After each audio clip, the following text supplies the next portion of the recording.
ये दिन था 20 दिसंबर 2020 का, जब एक 30 फुट की बोट बहामस आइलैंड से फ्लोरिडा की तरफ रवाना हुई और इस बोट में 20 पैसेंजर्स सवार थे। क्योंकि इस बोट ने बहामस से फ्लोरिडा का सफर पहले भी कई बार तय किया था, इसी वजह से ये सफर भी इनके लिए बिल्कुल नॉर्मल था। लेकिन बीच समंदर में इस बोट के साथ आखिर क्या वाकया पेश आया था? इनको समंदर निगल गया, यहाँ ये किसी तूफान का शिकार हुए। अगर सिर्फ कोई इन्फॉर्मेशन थी तो वो ये थी कि बहामस आइलैंड से ये बोट बिल्कुल ठीक ठाक हालत में निकली थी। लेकिन इस इन्फॉर्मेशन के अलावा एक और इन्फॉर्मेशन भी थी, और वो ये थी कि इस बोट को बरमूडा ट्रायंगल से क्रॉस करके गुजरना था।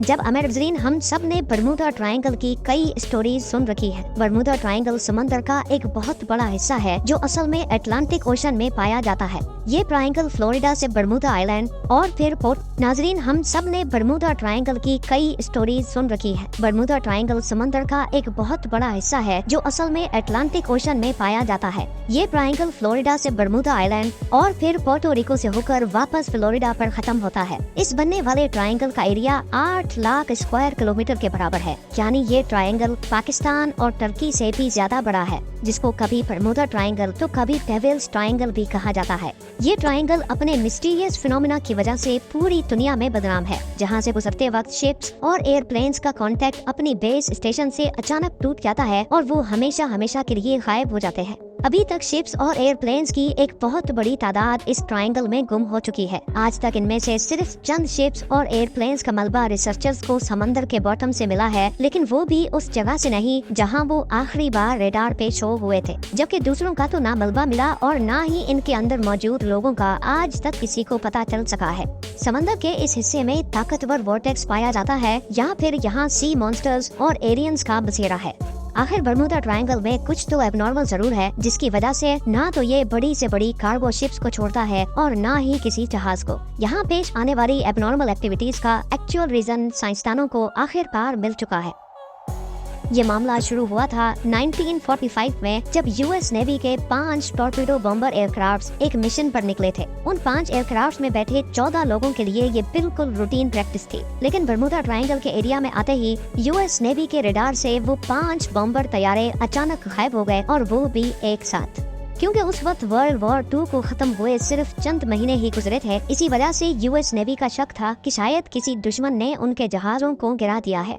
उनकी तलाश में एक और नेवी एयरक्राफ्ट भेजा गया, लेकिन हैरत अंगेज तौर पे वो भी बरमूडा ट्रायंगल के एरिया में आते ही रडार से गायब हो गया। और इस तरह ना ही कभी उन 5 बॉम्बर एयरक्राफ्ट का और ना ही उस रेस्क्यू जहाज का कभी पता चल सका। यही वो वाकया था जिसके बाद दुनिया भर में बरमूडा ट्रायंगल को खौफ की निगाहों से देखा जाने लगा।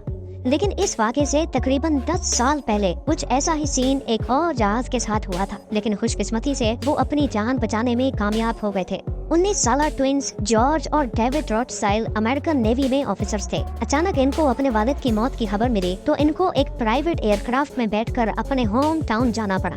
अभी जहाज को बरमूडा ट्रायंगल के समंदर के ऊपर पहुंचे सिर्फ 20 मिनट ही गुजरे थे कि पायलट ने इनको बताया कि जहाज के तमाम इंस्ट्रूमेंट्स काम करना छोड़ गए हैं। ना ही पायलट को फ्यूल का अंदाजा था, ना ही उसका रेडियो काम कर रहा था, और ना ही उसको ये मालूम था कि इस वक्त वो किस डायरेक्शन में जा रहा है। इन दोनों भाइयों का कहना था कि इतनी ऊंचाई से भी हमें ना ही कोई शिप नजर आ रही थी और ना ही जमीन का छोटा सा भी हिस्सा। दूर दूर तक सिर्फ पानी और सिर्फ पानी नजर आ रहा था। इतने में पायलट के पसीने छूटना शुरू हो गए और वो बेहोश हो गया। लेकिन खुशकिस्मती थी कि जहाज में को पायलट भी मौजूद था, जिसने जहाज का कंट्रोल संभाल लिया, और चंद घंटों की इस खौफनाक प्रवास के बाद आखिरकार उनको जमीन नजर आ गई, जहां जहाज को इमरजेंसी लैंड कर लिया गया। कई सालों के बाद जब बरमूडा ट्रायंगल अपने मिस्टीरियस वाकयात की वजह से मशहूर हुआ, तब इन दोनों भाइयों को पता चला कि ये खुद इस चीज का शिकार हुए थे और खुशकिस्मती से बच भी गए। 2015 में एल्फारो नाम की एक कार्गो शिप फ्लोरिडा से पोर्टो रिको जा रही थी, जो 1 अक्टूबर 2015 वाले दिन रडार से गायब हो गई। यूएस कोस्ट गार्ड्स और एयरफोर्स ने एक कंबाइंड सर्च ऑपरेशन किया और पूरे 1 महीने की सर्च के बाद एल्फारो सतह समंदर से 15,000 फीट नीचे समंदर के बॉटम पर पाई गई। शिप के कैप्टन से जब आखिरी कांटेक्ट हुआ था, तब ऐसा लग रहा था जैसे शिप में पानी आ चुका है और वो एल्फारो से होने वाला आखिरी कांटेक्ट था। 23 फेब 2017 को टर्किश एयरलाइंस का एक जहाज फ्लाइट TK-183 क्यूबा के शहर हैवाना में लैंड करना था और इसी वजह से उसको बरमुदा ट्रायंगल के ऊपर से गुजरना पड़ा। लेकिन अचानक पायलट ने कंट्रोल टावर को रिपोर्ट किया कि जहाज बिल्कुल एबनॉर्मल बिहेव कर रहा है, जिसकी वजह से पायलट ने फौरन जहाज का रुख बदल दिया और हैवाना के बजाय डॉलेस एयरपोर्ट पर जहाज को लैंड कराकर 440 पैसेंजर्स की जान बचाती। इस तरह के और कई इंसिडेंट्स बरमुदा ट्रायंगल की हदूद में पेश आ चुके हैं। कई तो इंसिडेंट्स रिपोर्ट हुए जिनकी लिस्ट विकिपीडिया पर मौजूद है, लेकिन चंद इंसिडेंट्स तो ऐसे भी थे जो आज तक कभी रिपोर्ट नहीं हुए।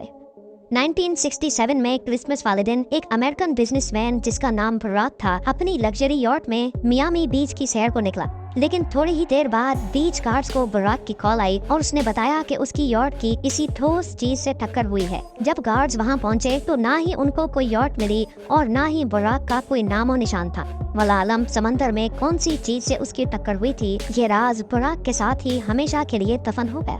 बरमुदा ट्रायंगल की रोंगटे खड़े करने वाली मिस्ट्रीज हर नए वाक़े के बाद एक बार फिर से लोगों के जहनों में ताज़ा हो जाती हैं और हर बार की तरह इस मिस्ट्री का जवाब तलाश करने के लिए साइंसदानों की खोज एक बार फिर से शुरू हो जाती है। लेकिन इस बार साइंसदानों ने कुछ ऐसे ठोस सबूत तलाश किए हैं जिससे जाहिर होता है कि शायद वाकई ये मिस्ट्री अब सॉल्व हो चुकी है। यूनिवर्सिटी ऑफ कोलोराडो से ताल्लुक रखने वाली एक अमेरिकन साइंटिस्ट की टीम ने सैटेलाइट से बरमुदा ट्रायंगल की कड़ी जाँच की, जिसमें उनको कुछ ऐसा देखने को मिला जो शायद आज से पहले किसी ने भी नहीं देखा था। उन्होंने नोटिस किया कि बरमुदा ट्रायंगल के ऊपर कुछ ऐसे क्लाउड्स बन रहे हैं जो ना ही स्क्वायर हैं और ना ही सर्कल, बल्कि ये क्लाउड्स हेक्सागोन की शक्ल जैसे हैं और इनका साइज 88 किलोमीटर जितना बड़ा होता है। एक्सपर्ट टीम का मानना है कि शायद ये क्लाउड्स कोई आम क्लाउड्स नहीं बल्कि ये एयर बॉम्ब क्लाउड्स हैं। यानी जब ये अजीब किस्म के बादल बनते हैं तो इनके नीचे बहुत ही तेज हवा के झोंके चलते हैं जिनकी स्पीड 250 किलोमीटर पर आवर तक पहुंच सकती है। हवा के इन झोंकों की स्पीड इतनी तेज होती है कि ना ही इनमें कोई हवाई जहाज आसानी से उड़ सकता है